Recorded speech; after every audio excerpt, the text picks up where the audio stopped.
Hi, I'm David with Stinger Equipment, and today I'm outside of Kansas City with Mitchell with Hayes Lawn Care. Mitchell's been running the Gateway Applicators for a little over a year now, and we're out visiting customers, just getting feedback.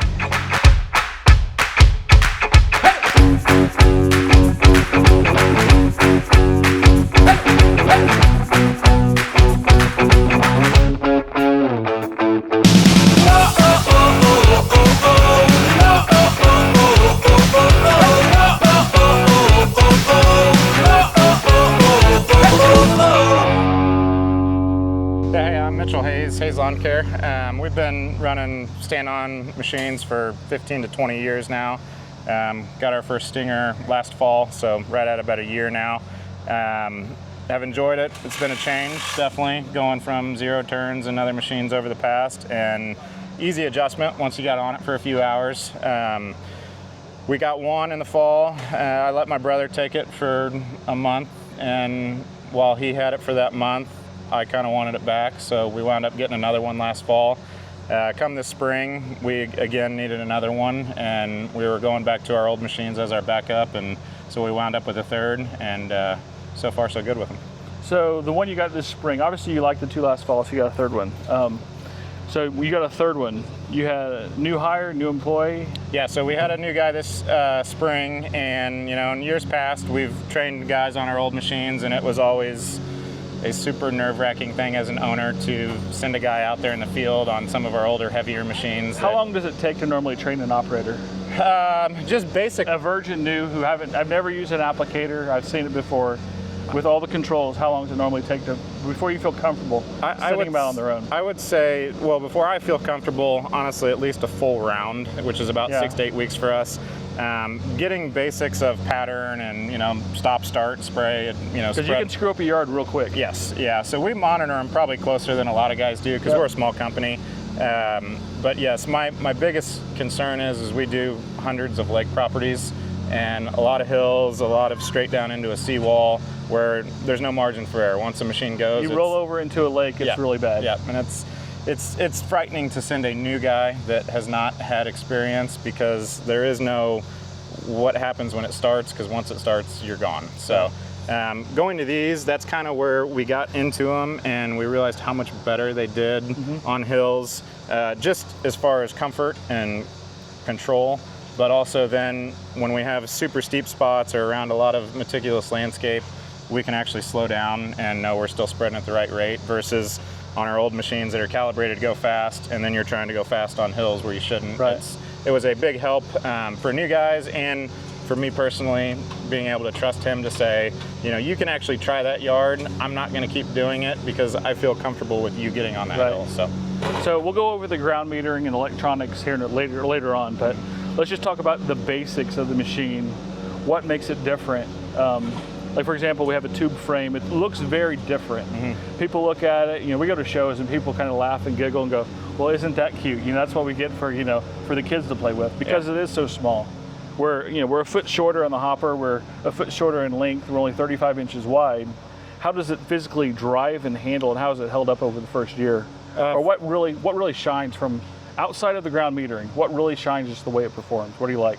For me personally, it's funny, we actually had a lawn care company that stopped and looked at them, and he said, oh, I'm terrified that it's not a stainless steel frame. And I said, oh, it is. You know, it's just powder coated. I get that all the time. So, but no, it is. I usually respond back with, you know, we paint it because it looks good. I mean, like if you want it unpainted and it looks like it was built in someone's garage, so we can do that. Yeah. I go, but if it's going to be a Stinger, it's going to look nice. Yeah, so for us, it's more, I'm not a tall guy, which, you know, one of our other machines is way too tall for me. Clip your hands on stuff all the time. You just sit up higher. So under trees, you know, under just obstacles, it works better.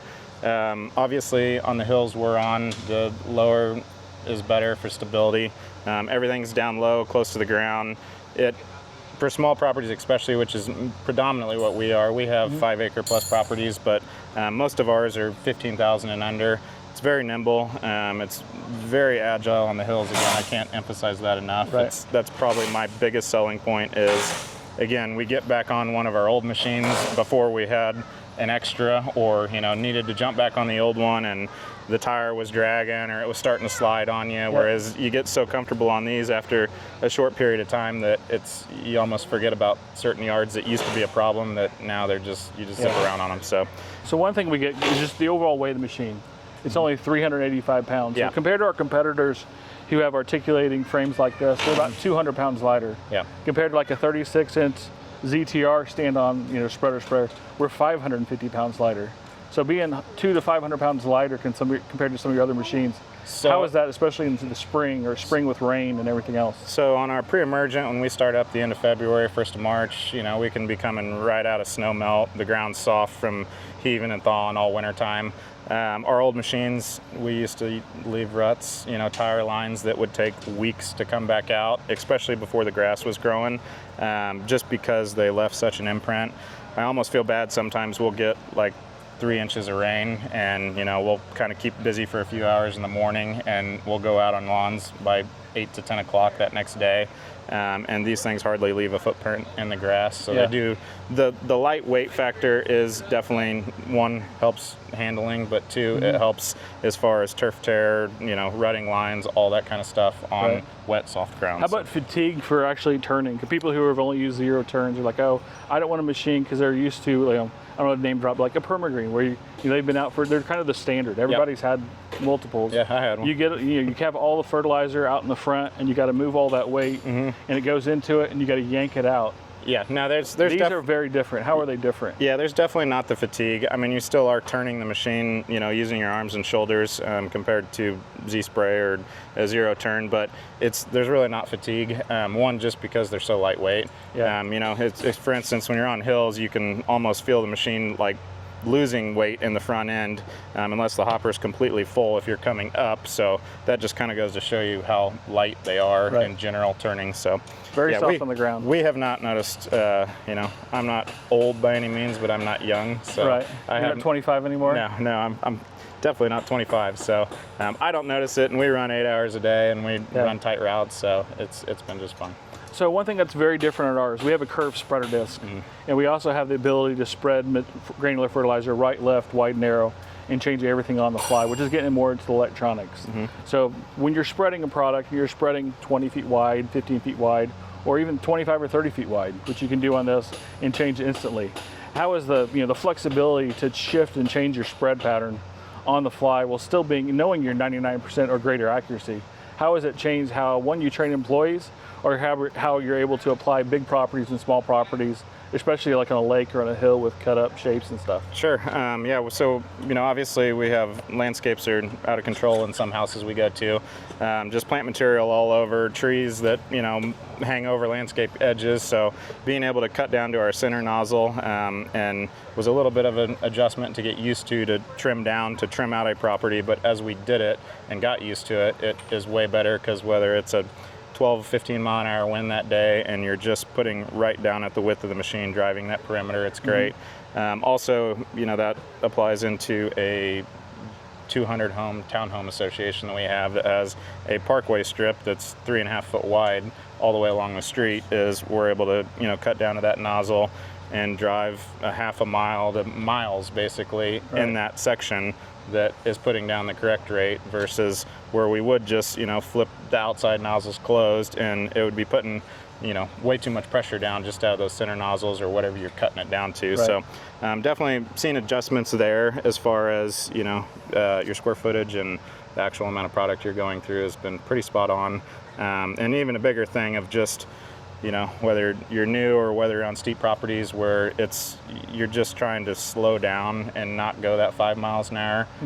It's slowing down with you, so that's been nice, and it's been hard to get used to, because we used to have to try and drive everything at 5 miles an hour. You've been programmed for 20 years. You go 5 miles an hour, no faster, no slower. Yeah, so to tell yourself to do that has been hard. If you go from 5 to 4 or 5 to 6, you're off by either 20 or 25%, which is huge. Yeah. So to be on those harder to apply properties, especially on a ride-on, and you're still trying to do it on a ride-on because nobody wants to go back to a push spreader. Nobody wants to walk. So being able to go down to 3.5 miles an hour on that steeper, or just where there's a lot of trees that hump and you're working around them, it's been a nice change. So. Yeah. So one thing that's different, we get lots of questions on, and people at first, they call me, or I'll reach out to them on Facebook or whatever, and they're like, well, I really like the machine, I like the technology, but I just can't get my head over not having a side deflector. So side deflector, we don't have one, we don't use one, we claim we don't need it, because we can shift the pattern any direction, wide and narrow. And when we do our training videos, we teach people to spread 5 feet wide, go counterclockwise. So having that narrow width that regulates and ground meters and just anything, with the sight lines and visibility, how is that improved or not improved for doing pre-emergence or hard edges or not throwing fertilizer on people's sidewalks and driveways and clean up? I mean, so I might be the backwards of that. I always hated the deflector, just trying to get it to work and come down right, and then it would be back up and it would drift back down and be kind of catching. I don't like it because it hits and it just goes everywhere. And it never, in the engine on the machine. It never made a good defined line no matter how you tweaked it. But I will say that just in general, overall, the thumb button or pushing a button, in my opinion, has been easier than, you know, reaching up and grabbing cables all day long. I would much rather sit here like this and push the thumb button like that. Yeah, you might reach down to change, you know, your right, left, center, but for the most part, you're doing that for an extended period of time, starting and stopping, versus constantly pulling a cable that over time is corroding and getting stiffer. And, you know, you go from one machine and it pulls nice and smooth to another machine that it's not all having hung up. to lube cables and do any of that stuff is nice. It's nice, very nice. So what I like about the controls, why I designed it that way, I mean, you can drive it and keep your hands on the controls, and you can focus on what you're looking at, but you never have to be looking for what control to hit. So even on the center, because the way the control is shaped, if you want to shift the pattern right and left, you just go out and grab it, which is a hand spot. And because you know where your hand is, it's like a keyboard. Your thumb is always, whether right or left, is in the right spot to hit that center button. 100%. And those center buttons are raised, so you can feel them without looking at them. It's very easy to switch from center to right to left, back to full spread. That has not been an issue at all. That was probably one of the easiest things to adjust to. The overall spread pattern of the deflector or impeller has been a nice change too. I personally like a big wide spread that throws out in front of you. It's easier to see than one that's kind of going out and dropping. So you can see the spread pattern. How much better than any other machine you've ever used? I mean, well, a lot better because the machine's so low. The hopper's low, it's compact. So you see it, but it's also throwing it out in front of you better, more like a push spreader would. So one, visually you see it better. Two, we noticed that it doesn't seem to be affected as much on hills. So some of our older machines, you know, you're on a hill and it just wanted to only throw up the hill. And then down, and it goes right into it and just stops. Because it's scooping and throwing out further, it just seems to be a more consistent pattern. And you know, if you get built up, you can still adjust the cone depending on the product, which happens in all products. So I haven't asked you this question yet. So with all the technology and electronics, you know, a lot of people are like, oh, I'm not sure about an app or a phone, or, by the way, we have an iOS version and Android coming out in about 2 to 4 weeks, which will change everything, because currently it's only on Windows tablets. So how have you liked or disliked, hopefully you don't dislike, but like using the Windows app? Because the intent of the app was you have a service manager or a business owner who's responsible for however many machines and crews, because you can send a guy out with the wrong calibration, or he wants to change the impeller speed to go wider, get done better. I can be faster and come back and the boss is happy. Of course you put half the product down and you get breakthroughs, or you over apply, or you change the rate, or you're going too slow.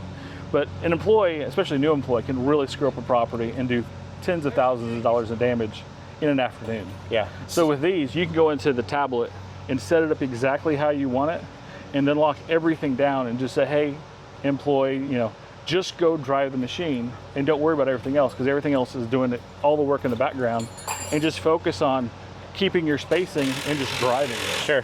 So I am not a tech savvy guy whatsoever. I'm really not.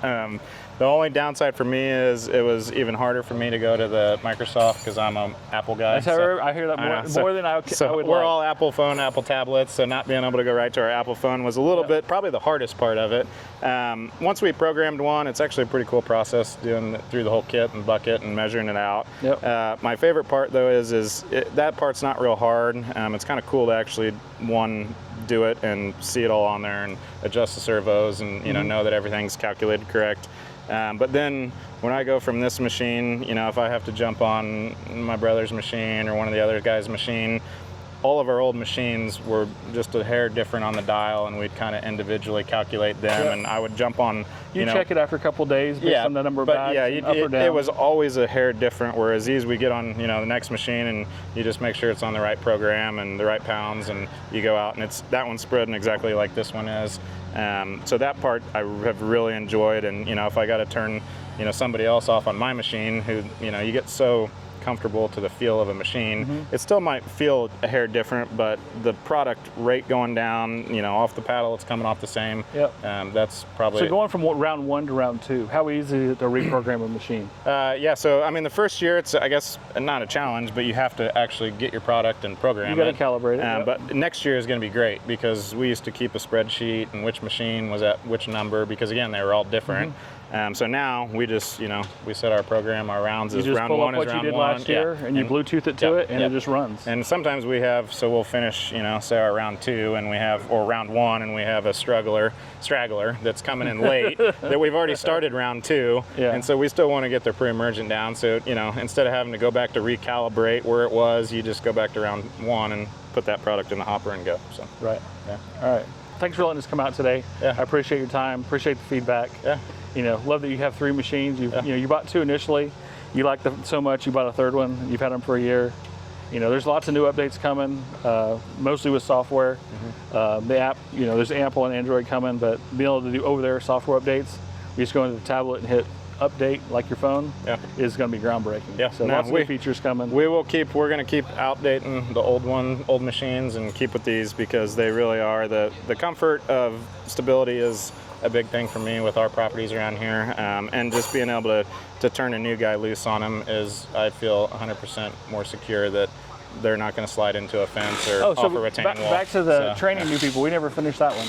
So with a new customer, you said it would take 6 to 8 weeks or a full round. So with somebody who's new, and don't exaggerate, but realistically, for you obviously said you're very conservative, you're very particular the way you want your process done, and you should be, it's your business.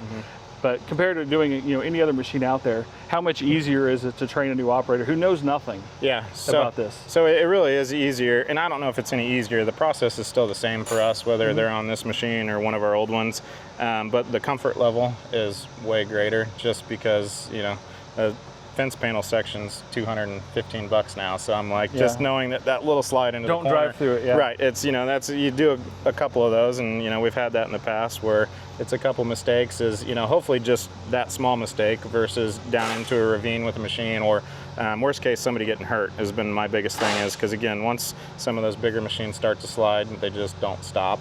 Whereas these, again, we joke all the time that, we kind of forget how nimble they are, because you just get so comfortable with how good they are on hills now.